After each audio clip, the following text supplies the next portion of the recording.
Então,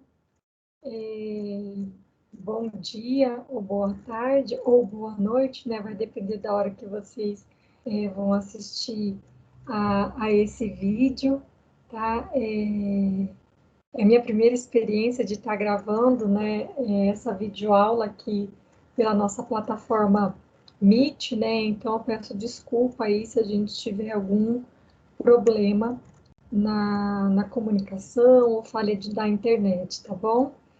Na aula nossa de hoje está programada uma aula síncrona, né?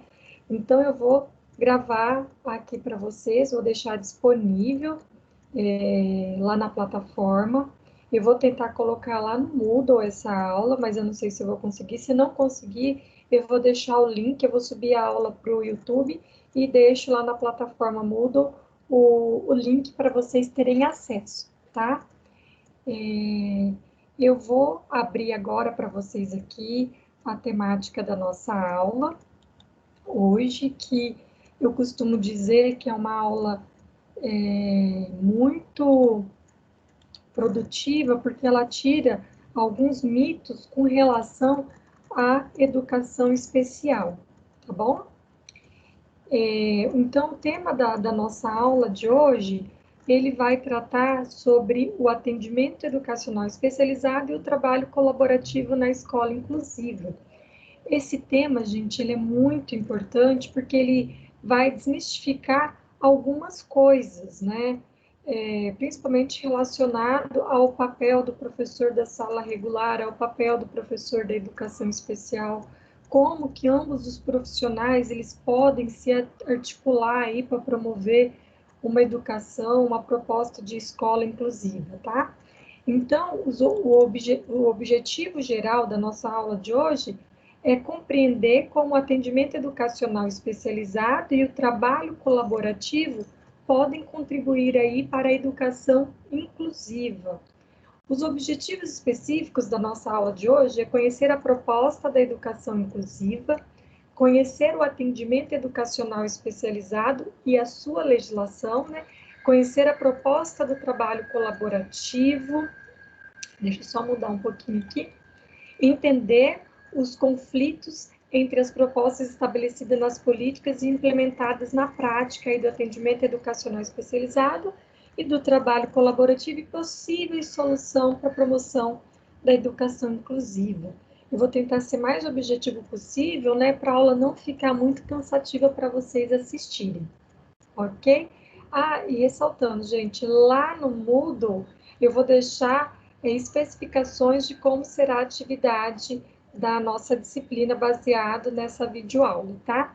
Então, o conteúdo que nós vamos discutir na aula de hoje é educação. Primeiro, né, a gente vai retomar o conceito de educação inclusiva que nós discutimos na aula anterior. Nós vamos falar sobre o que é o atendimento educacional especializado, o que é o trabalho colaborativo, e no final a gente vai fazer, eu vou fazer com vocês aí considerações sobre o atendimento educacional especializado e o trabalho colaborativo na educação inclusiva aí, tá bom? Então, como foi já colocado, nós vamos voltar, né, retomar a discussão sobre a proposta de educação inclusiva. Eu sempre gosto, gente, de retomar essa discussão para vocês compreenderem mesmo que a proposta de educação inclusiva ela é diferente da integração. E o que a gente costuma ver na prática é uma proposta de integração, tá? Então, isso aqui nós já vimos na aula anterior um pouquinho, né? Onde que iniciou a proposta de educação inclusiva e como ela foi organizada aí. Então, nós tivemos, como já foi comentado, duas declarações internacionais que elas vieram nortear essa proposta da educação inclusiva. A primeira, né, como a gente já viu, é a Declaração Mundial sobre Educação para Todos, que foi um documento que apontou ali que apenas 2% da população com deficiência recebia algum tipo de atendimento, né? Então, a cada 100 pessoas com deficiência, apenas 2 tinham acesso a algum tipo de atendimento. E mostrou nessa declaração, né, que teria que termos assim alguns esforços para atender os alunos com deficiência, principalmente as condições de acesso, de permanência e sucesso na escola, porque não basta ter acesso na escola e permanecer se o aluno não se desenvolver de acordo com as suas possibilidades, né? No caso da Declaração de Salamanca, como a gente também já viu, foi uma declaração que ela veio trazer os princípios da escola inclusiva, né? E o princípio maior aí é que as escolas elas devem acolher todas as crianças, independente das suas necessidades educacionais especiais. E foi uma proposta, né, nessa declaração de fazer essa difusão da filosofia da educação inclusiva aí para todos os países signatários, né? Então, alguns princípios básicos, né, gente, da proposta de educação inclusiva. É a presença dos alunos na escola regular, isso já é um princípio básico, então todos os alunos com deficiência ou com necessidades educacionais especiais, eles devem estar matriculados na escola regular. Esse é o princípio básico, né? O segundo princípio aí, gente, que eu costumo dizer que é princípios básicos mesmo, é a participação efetiva em todas as atividades. Isso quer dizer que o aluno deve ficar lá no fundo da sala com o monitor, com o estagiário de inclusão, as várias nomenclaturas que existem para esses profissionais, mas ele deve participar de todas as atividades oferecidas para a escola, tá? Até mesmo das aulas de educação física, tudo isso, né, fazendo uma adaptação para que esse aluno possa participar de todas as atividades, porque se ele está só na escola e não consegue participar, isso não é inclusão. Ele vai estar lá integrado, mas ele não vai estar incluído se ele não participar de todas as atividades. E sempre reconhecendo, gente, que a participação dele nessas atividades requer que respeite as particularidades e seja adaptada aí para as necessidades desses alunos. Nós também temos aí, né, como o terceiro princípio, o acesso ao conhecimento produzido culturalmente pela humanidade. Então, o aluno ele tem que estar na escola regular, ele tem que participar das atividades e ele tem que ter, gente, o acesso ao conhecimento, porque qual que é a função social da escola? É a escolarização, é a gente ir para aprendermos aí todos os conhecimentos que foram já produzidos aí pela humanidade, a gente ter acesso, né, que eu acho que é fundamental, não é nem aprender, mas a gente ter o acesso.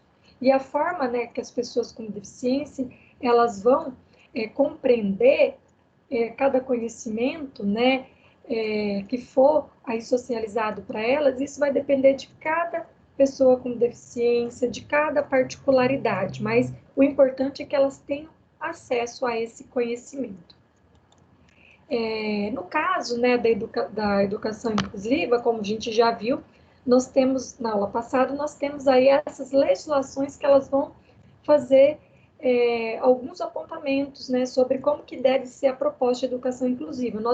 Na aula passada, nós vimos a LDB, nós vimos a Política Nacional de Educação Especial na perspectiva da educação inclusiva, nós vimos o decreto 6949, que ele vai regulamentar a Convenção Internacional das Pessoas com Deficiência. Nós temos aí o decreto 7611 de 2011, que ele vai regulamentar como que deve ser oferecido o atendimento educacional especializado, e nós temos a Política Nacional de Educação, desculpa, gente, é o PNE, Plano Nacional de Educação, que ele está em vigor de 2014 a 2024. Então, essas principais políticas que eu destaquei aqui, elas vão trazer aí o direito ao acesso desses alunos à escola regular, ela vai discutir o direito desses alunos de estar frequentando esse espaço, vai regulamentar como que deve ser o atendimento específico desses alunos, e no caso do Plano Nacional de Educação, vai dar um prazo aí, né, de 10 anos, para que esses alunos, né, tenham acesso às escolas, que eles aprendam nas escolas, né, alguma das metas do Plano Nacional de Educação. A questão da formação de professores também para atuar com esses alunos. Então, nós temos já várias políticas, né, educacionais direcionadas para essa proposta. Aqui eu deixo para vocês alguns dados sobre a questão do atendimento educacional especializado. O que a gente percebe, né, gente? Que os nossos alunos, aqui é o total de matrículas de alunos, né, da educação especial. Então, aumentou de 2008 até 2013, nós tivemos uma evolução significativa. Isso aqui englobando tanto alunos em escolas especiais como em escolas regulares, tá? Então, lá em 1998, nós tínhamos aí mais de 337 mil alunos matriculados, e em 2013 esse número passou de 840 mil. No caso, né, de matrículas em escolas especializadas, gente, que é esse vermelhinho aqui, nós tivemos um decréscimo, né? Em contrapartida, decréscimo que eu falo, né, foi diminuindo a permanência desses alunos, né, nessas instituições, como a gente pode ver no decorrer dos anos. E nós temos aqui um marco de caída, né, dessas matrículas a partir de 2007, 2008, que é quando já entra em vigor especificamente, né, as políticas de educação inclusiva. Então, a gente percebe que tem uma redução aqui, mas que ainda nós temos mais de 190 mil alunos que estão matriculados exclusivamente em escolas especiais ou classes especiais, tá? Que está fora de uma proposta de educação inclusiva. Em contrapartida, né, nós temos aqui a linha verde que aponta o crescimento das matrículas dos alunos com deficiência nas escolas regulares, né? Então, a gente percebe também que o avanço a partir de 2006, que é já, assim, um efeito das políticas aí, tá bom? Agora eu vou falar para vocês o que toda essa questão da organização mesmo da educação inclusiva como política, ela vai requerer, né? Então, nós temos atualmente uma proposta de educação inclusiva implementada aí na legislação já, mas para colocá-la em prática, né, nós vamos precisar do quê? Reorganização da estrutura cultural da escola. Essa estrutura, gente, a estrutura física é algo mais simples, eu costumo dizer, de se adequar, porque é algo mais simples, né? Quando é uma estrutura física, nós vamos lá, contratamos os profissionais que faz o projeto e colocam em execução e a gente consegue mudar a estrutura física da escola. Agora, a estrutura cultural, ela já é mais complexa, né? Que nós temos que reorganizar toda uma estrutura cultural que já está pré-estabelecida dentro da escola, que é a cultura escolar, da organização, do papel do professor, do papel do aluno, de como que deve ser orientados os processos dentro da escola. Então, nós viemos de uma educação ainda muito tradicional, com uma estrutura já montada, né? O professor explica e o aluno, ele tem que dar um jeito de compreender a matéria que está sendo passada, entendeu? Então, nós temos ainda esse modelo de educação tradicional, né? Que o professor é detentor do conhecimento, ele passa o conhecimento e o aluno, obrigatoriamente, ele tem que compreender esse conhecimento. Mas esse é um grande equívoco, né? Numa proposta de educação inclusiva, a escola e os professores, né? A estrutura geral da escola tem que se adequar para receber essa diversidade. E mais do que isso, gente, nós temos aí que ter formação dos nossos professores, que eles estão lá dentro das escolas, recebendo esses alunos com deficiência, e eles necessitam de ter uma formação, né? Para os professores que já estão nas escolas, é necessário uma formação continuada para esses docentes. No caso, né, dos professores que estão em formação ainda, que é o caso de vocês, que estão ainda nos cursos de graduação, é necessário que a gente faça uma formação também direcionada para a proposta da educação inclusiva. Para uma educação inclusiva, nós precisamos aí reformulação das práticas pedagógicas. O modelo tradicional que está nas escolas de prática pedagógica, modelos de aula, modelos de avaliação, eles não funcionam para uma proposta de educação inclusiva. Então, nós temos que repensar a questão das práticas pedagógicas. A flexibilização das formas de organização curricular também é outro ponto a ser destacado. Nós temos hoje os conteúdos todos em caixas e nós, né, de acordo com a etapa de ensino que o aluno está, tem determinados conteúdos. Então, para o aluno com aluno deficiente, a gente tem que ter uma flexibilização, porque às vezes ele está, por exemplo, no terceiro ano do ensino fundamental, mas, né, ele tem que ter aí uma reorganização curricular para ele poder ter acesso a alguns conhecimentos, por exemplo, do primeiro ano do ensino fundamental, do segundo ano, para que ele possa conseguir se desenvolver. Então, a flexibilização das formas de organização do currículo, né, a gente tem que atender às necessidades do aluno. Então, o papel da educação inclusiva, ele tira, né, aquele formato quadrado pré-estabelecido que a gente tem para uma adaptação de acordo com as necessidades aí dos alunos. A questão, gente, de recursos pedagógicos específicos e ou especializados. Nós necessitamos que esses alunos tenham acesso a esses recursos que são fundamentais. Imagine, por exemplo, o aluno que é cego e não tem alguns recursos, né, como o braille, como leitores de tela, como acesso a livros falados ou livros em PDF, que ele pode fazer a leitura desses livros por meio de aplicativos aí. Então, é necessário que esses recursos eles estejam presentes. E também, gente, um outro ponto chave fundamental são os atendimentos especializados que devem estar disponíveis aí dentro das salas de aula. Um dos atendimentos, gente, por exemplo, é o intérprete. Eu tenho um aluno surdo que é usuário da Libras, e se eu não tiver um intérprete dentro da sala de aula, que faz parte de um dos atendimentos especializados da educação especial, esse aluno ele vai estar participando da aula apenas de corpo presente, porque ele não vai estar tendo acesso ao conhecimento produzido, né, dentro dessa aula.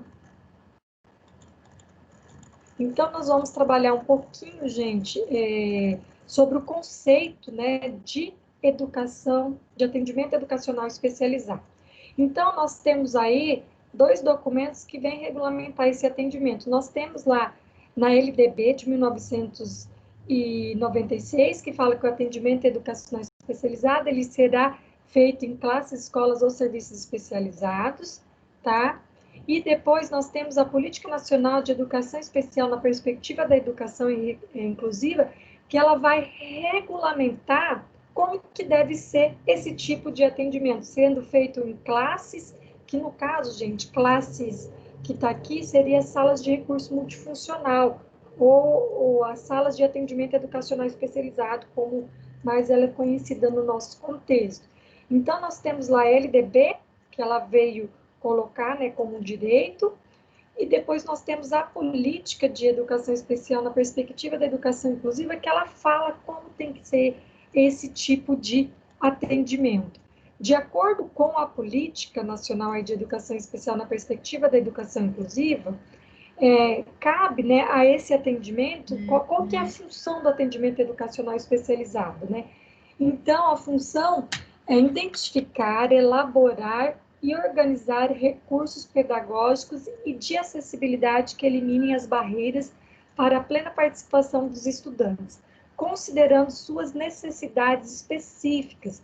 As atividades desenvolvidas no atendimento educacional especializado, elas vão ser, gente, diferentes daquelas que acontecem na sala comum, não sendo substitutivas à escolarização. Esse atendimento complementa aí ou suplementa a formação dos estudantes com vista à autonomia e independência na escola e fora dela, tá? É interessante destacar aqui que no atendimento educacional especializado, então, ele não é substitutivo à escolarização, porque dentro da sala comum ele vai ter acesso aos conhecimentos, aos conteúdos aí curriculares. E no caso, né, do atendimento educacional especializado, ele vai aí possibilitar que ferramentas para esse aluno ter acesso a esses conhecimentos que estão sendo propostos dentro das escolas e classes regulares. Como assim, professora? Por exemplo, vou citar um exemplo aqui, né? O aluno que ele é cego, ele não vai aprender o braille dentro da classe comum, por exemplo. Ele vai aprender o braille no atendimento educacional especializado. Não só o braille, mas também outros recursos, por exemplo, como usar esses aplicativos que nós temos hoje para fazer leitura de textos, como ele pode estar utilizando o computador como também uma forma de ter acesso ao conhecimento, a questão de atividade de vida diária, gente, que é fundamental para ele saber se vestir, para ele saber andar com bengala, para ele saber se organizar, para ele ter autonomia, gente. Autonomia, essa é a palavra. Então, esse serviço, né, ele também possibilita isso. Então, a escolarização, né, o processo de escolarização é durante as aulas na classe comum e os atendimentos, de acordo com as necessidades específicas aí dele, vai ser realizado no atendimento educacional especializado, que deve ocorrer no contraturno. Se o aluno está matriculado de manhã, ele faz o atendimento na parte da tarde. Acho que eu pulei alguma coisa? Não.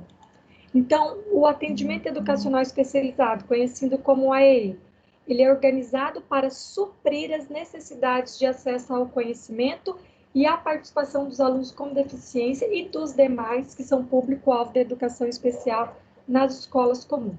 Só recapitulando que a gente já discutiu na aula anterior. Então, quem que é o público-alvo da educação especial, gente?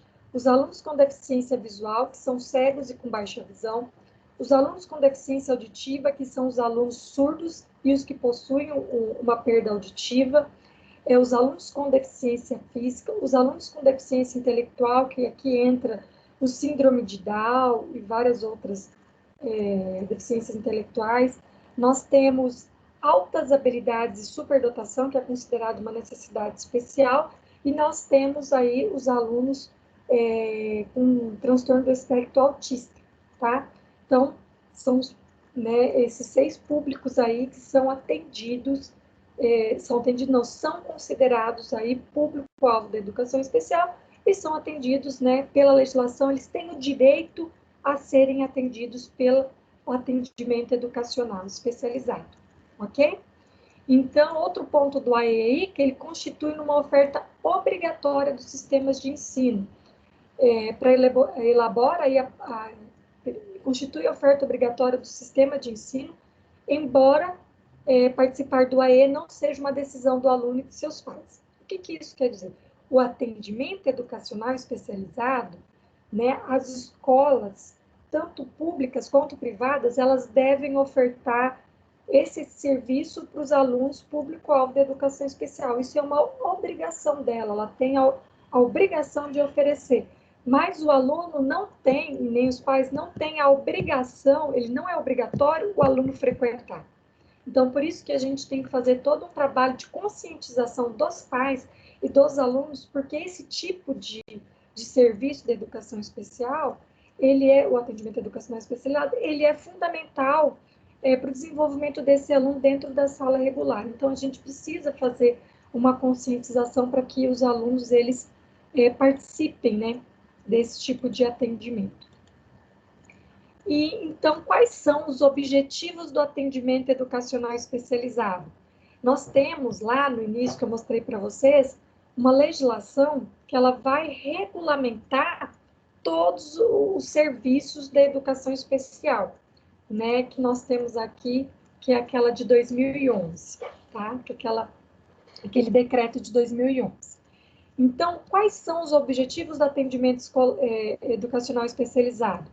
1. Promover condições de acesso, participação e aprendizagem no ensino regular e garantir os serviços de apoio especializados, de acordo com as necessidades individuais dos estudantes. 2. Garantir a transversalidade das ações da educação especial no ensino regular. 3. Fomentar o desenvolvimento de recursos didáticos e pedagógicos que eliminem as barreiras no processo de ensino e aprendizagem. 4. Assegurar condições para a continuidade dos estudos nos demais níveis, etapas e modalidades de ensino. Então, gente, o objetivo do atendimento educacional especializado é nesse espaço que ele vai estar aí promovendo condições para que esse aluno tenha acesso, participação e aprenda aí no ensino regular. Então, quando precisa fazer adequação, adaptação de recursos, por exemplo, não é o professor da sala regular que tem essa função? Tem um serviço, né, que é um dos serviços do atendimento educacional especializado, é fazer esse papel. Por exemplo, eu, enquanto professora, eu quero aplicar uma avaliação, mas eu tenho, por exemplo, uma aluna surda na minha sala, na minha disciplina. O que que eu faço? Eu passo a minha avaliação para o professor desse atendimento para que ele me ajude aí a possibilitar que esse aluno ele tenha acesso a essa prova, né? Que a forma de escrita que eu fiz da prova ela seja acessível para a pessoa surda, tá? Garantir aí, né, o papel do atendimento educacional especializado, que ele seja aí transversal das ações da educação especial. Então, gente, só recapitulando algo também que já foi falado anteriormente. A educação especial, ela tem vários serviços. E um dos serviços da educação especial é o atendimento educacional especializado. Então, dentro da educação especial, nós temos o atendimento educacional especializado, nós temos os serviços com intérpretes, nós temos os serviços com outros profissionais, que pode ser o monitor de inclusão ou o professor de educação especial dentro da sala de aula. Isso a gente vai discutir daqui a pouquinho, tá? Então, esses daqui são os objetivos do atendimento educacional especializado. E o que são atribuições do professor do atendimento educacional especializado?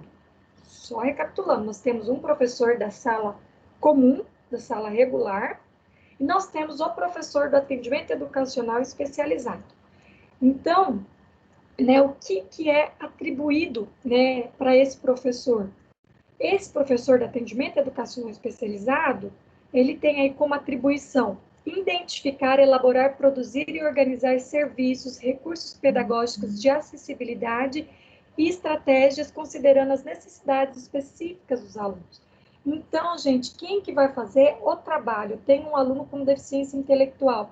Quem que vai identificar aí as dificuldades desse aluno? Quem que vai elaborar e produzir recursos pedagógicos para acessibilidade é o professor do atendimento educacional especializado. Eu, enquanto professora, né, da sala comum, eu sempre devo estar em contato com esse professor para a gente poder ver o que está sendo abordado dentro da sala de aula e como esse professor ele pode aí fazer que isso se torne acessível. Outra atribuição do professor de atendimento educacional especializado: elaborar e executar o plano de atendimento educacional especializado. Tá? Então, tem aí um plano feito, né, para esse aluno. Então, cabe a ele elaborar esse plano e executar, que é o plano de desenvolvimento individualizado, que nós também vamos ver no segundo momento da aula. Orientar professores e familiares sobre os recursos pedagógicos e de acessibilidade utilizados pelo aluno. Então, por exemplo, tem alguns alunos que vão usar alguns tipos de aplicativos ou necessita de adaptações na sala de aula, né? Por exemplo, o aluno com paralisia cerebral, ele vai necessitar de usar alguns recursos específicos. Então, cabe ao professor do atendimento educacional especializado ele orientar o professor da sala regular como que isso deve acontecer, como que deve ser usado alguns recursos e tudo mais para ele poder auxiliar o aluno dentro desse contexto. E não só os professores, mas também os familiares, porque às vezes esse aluno tem uma atividade para ser feita em casa, então é necessário que os familiares também saibam utilizar, e cabe ao professor do AE fazer essa orientação. Também é uma atribuição deste professor de atendimento educacional especializado estabelecer articulação com os professores da sala comum. Então, sempre está dialogando, gente, professor do atendimento educacional especializado com o professor da sala comum, visando a disponibilização dos serviços, recursos pedagógicos e de acessibilidade, e também, que eu considero fundamental, né, e principal, que são as estratégias aí, né? Quais são as estratégias que vão auxiliar na participação desses alunos nas atividades da sala comum, da sala regular. Então, é fundamental, né, a participação desse profissional aí. Então, aqui a gente vai falar um pouquinho, gente, compreendendo, né, só fazendo um resumo de tudo que a gente disse até agora, vocês viram quais são os serviços do atendimento educacional especializado. No primeiro momento, nós vimos que ele é garantido pela legislação, que as escolas públicas e privadas elas devem oferecer esse atendimento, e nós vimos agora qual que é o objetivo desse atendimento e quais são, né, as atribuições do professor de atendimento educacional especializado. Agora eu vou tratar com vocês um outro ponto, que é sobre o trabalho colaborativo. É uma proposta que ela está sendo implementada recentemente em alguns estados ou municípios, tá? Ela já é algo que vem sendo colocado em prática, principalmente nos Estados Unidos, já há algum tempo, como sendo, né, uma proposta que favorece a inclusão dos alunos com deficiência nas classes regulares.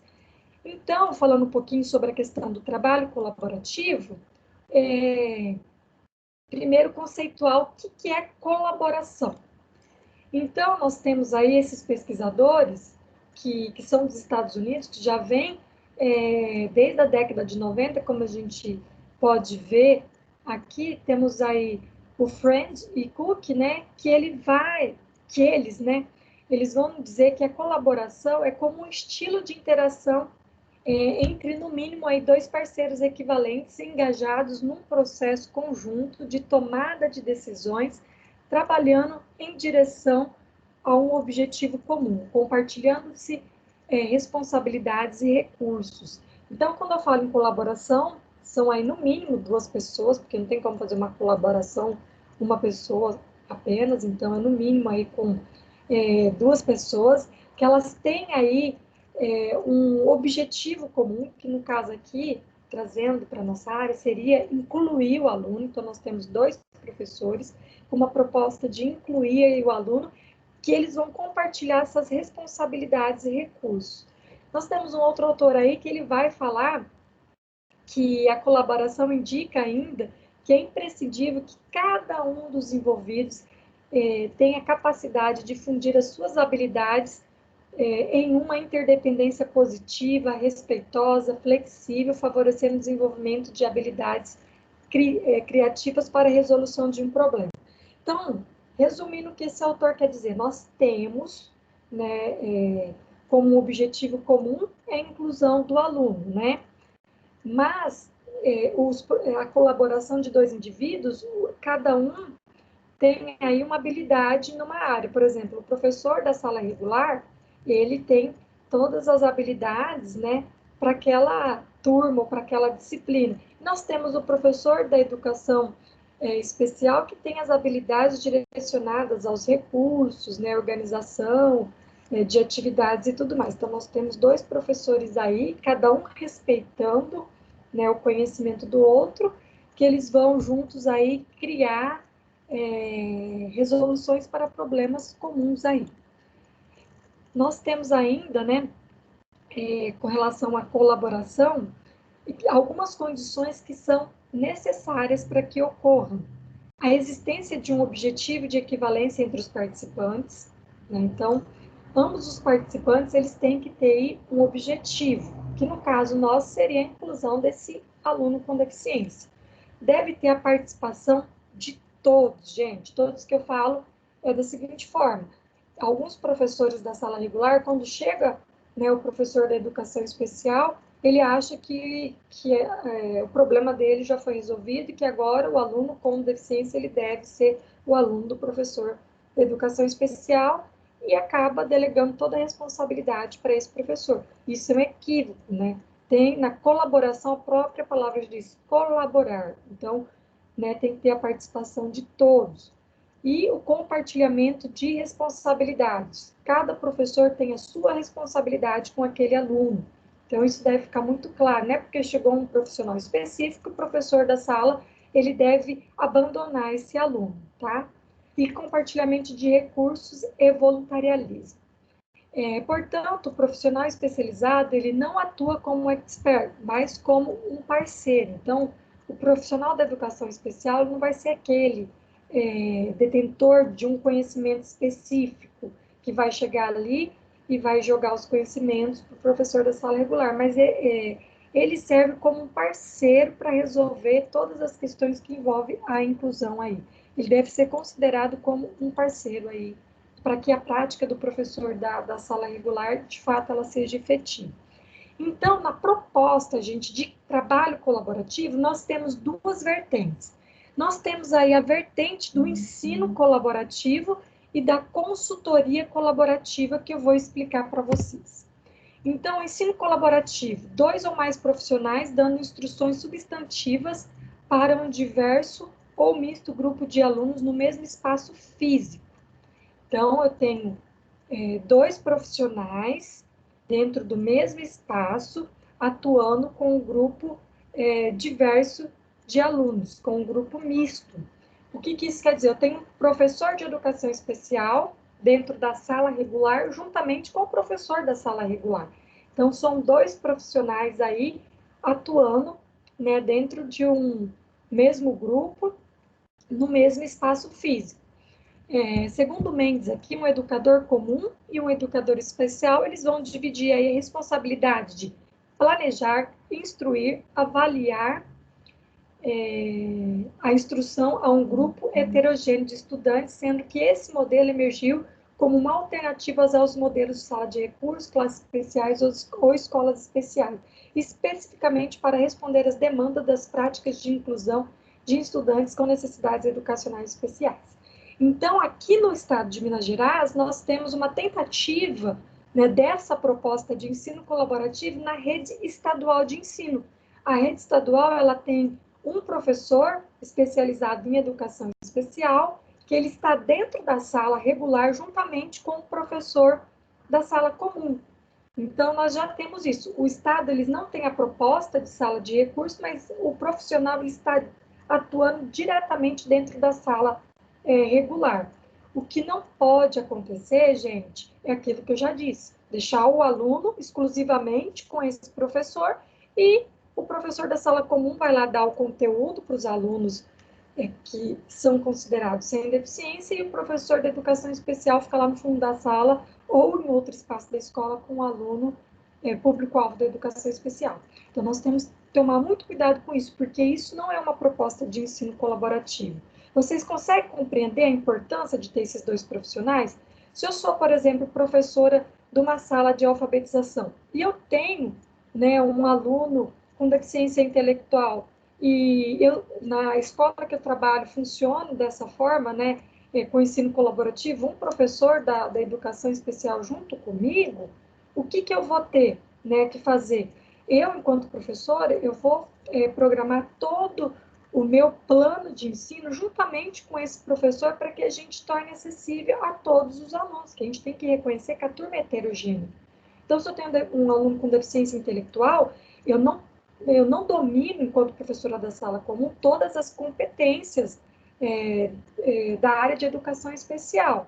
Eu sou professora de alfabetização, então eu tenho conhecimento, né, minha expertise é nessa área da alfabetização. Mas eu tenho um professor que ele é da educação especial, que eles têm os conhecimentos sobre as estratégias, os recursos que são necessários para que esse aluno ele se desenvolva aí dentro da sala de aula. Então, o conhecimento, né, meu com o do outro professor, ele vai promover um plano de ensino que ele seja acessível aí a todos os alunos. Nós temos aí um ensino colaborativo, né? A gente falou sobre desculpa, gente, ainda sobre ensino colaborativo. Então, o professor do ensino regular ele deve deixar de exercer um papel tradicionalmente individual para atuar de uma forma que possibilite, aí, como eu disse para vocês, compartilhar com outro profissional metas, decisões, instruções, responsabilidades, avaliação de aprendizagem, resoluções de problemas e administração da sala de aula. Ou seja, né, o professor da sala de aula com o professor da educação especial, nessa proposta de ensino colaborativo, os 2 têm que atuar junto, cada um com o seu conhecimento, para que, de fato, né, torne a aula aí acessível a todos os alunos. Nós temos uma outra... Opa! Desculpa, gente, eu passei o slide aqui. Então, o ensino colaborativo foi esse, e nós temos a consultoria colaborativa, que no caso da consultoria, o próprio nome já diz, tá, gente? É fazer uma consultoria mesmo. Eu não vou estar lá, eu, como professora da educação especial, eu não vou estar na sala junto com o professor ou na escola, mas eu vou até essa escola, presto lá uma consultoria, para o que eles estão precisando, por determinado problema, e depois eu faço o acompanhamento, tá? Então, a consultoria para o professor é um processo de resolução de problema que toma parte num período de tempo e segue determinados estágios. O consultor, ele assiste o professor da sala de aula para maximizar o desenvolvimento educacional dos estudantes, e a consultoria, ela enfoca o problema de trabalho atual do consultado.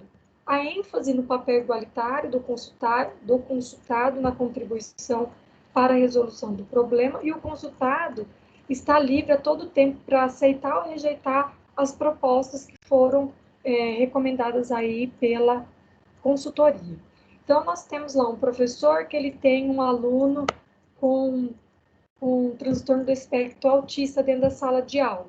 Ele não sabe, né, como trabalhar com esse aluno. Aí a consultoria colaborativa, ela vem, assiste a aula, vê o que está acontecendo, ela cria aí estratégias para o professor, aí ela vai e passa, olha, professor, as atividades devem ser feitas dessa forma, você deve se direcionar assim, a organização da sala deve ser de tal forma. Ele passa todas as orientações, mas não quer dizer que o professor pode seguir a risca.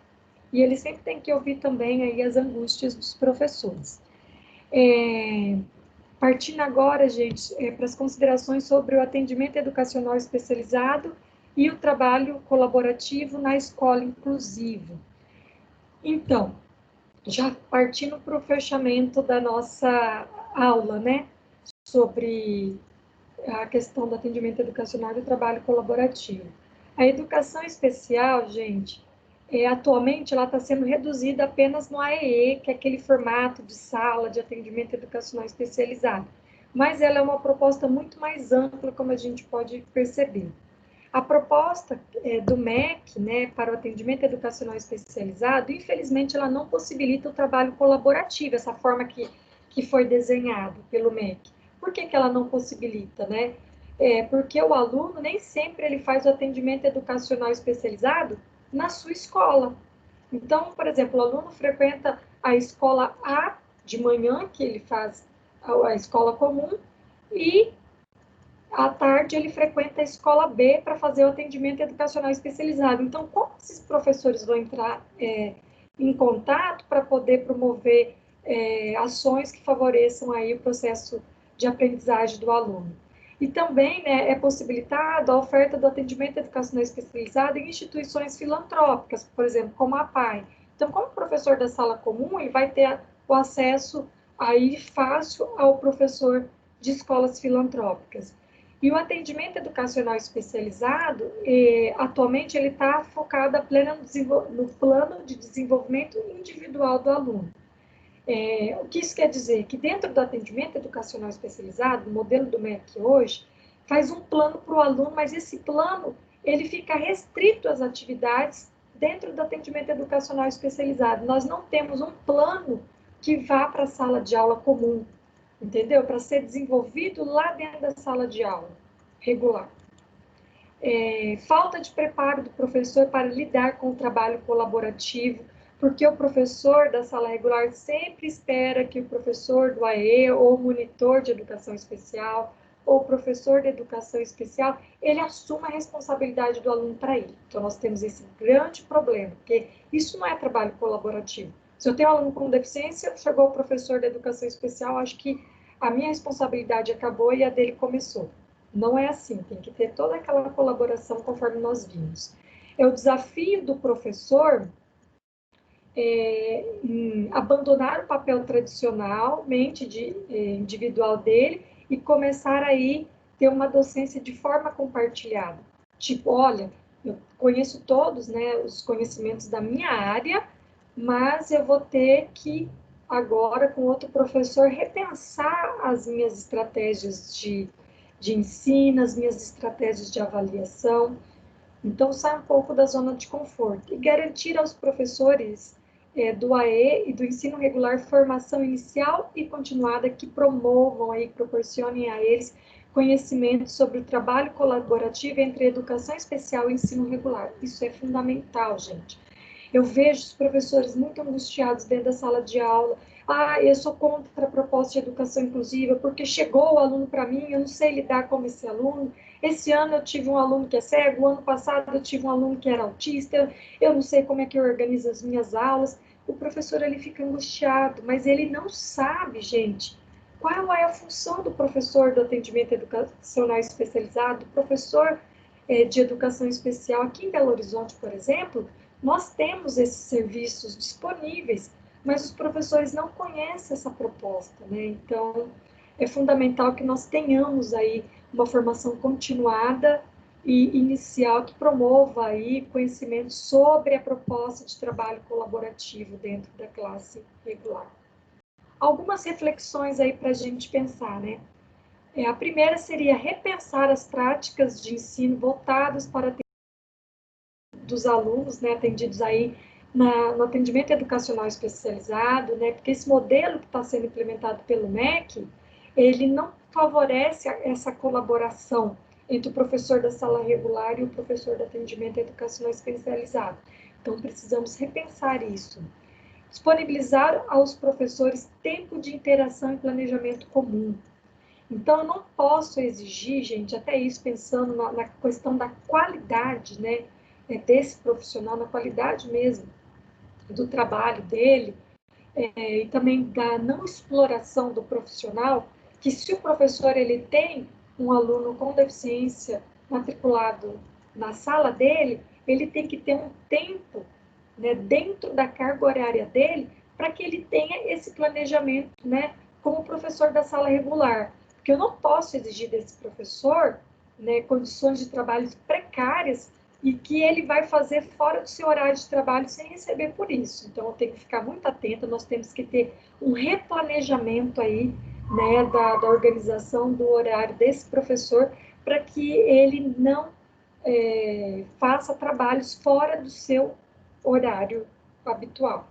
Investir na formação inicial e continuada de professores do ensino regular da educação especial e também, gente, o plano de inclusão que deve ser elaborado aí numa forma de consultoria colaborativa. E eu deixo para vocês aí uma reflexão para a gente fechar aí, que é da nossa pesquisadora lá da Federal do Rio de Janeiro, a Márcia Plest, que ela coloca uma reflexão para a gente. Hora de mudarmos o foco do debate, tão centrado nas políticas de educação inclusiva, para políticas que garantam, de fato e de direito, o acesso de todos os alunos com e sem deficiência à aprendizagem escolar. Então, fica aí para vocês essa reflexão.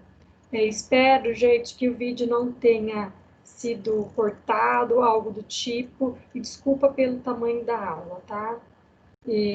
Um beijo para todos, tchau!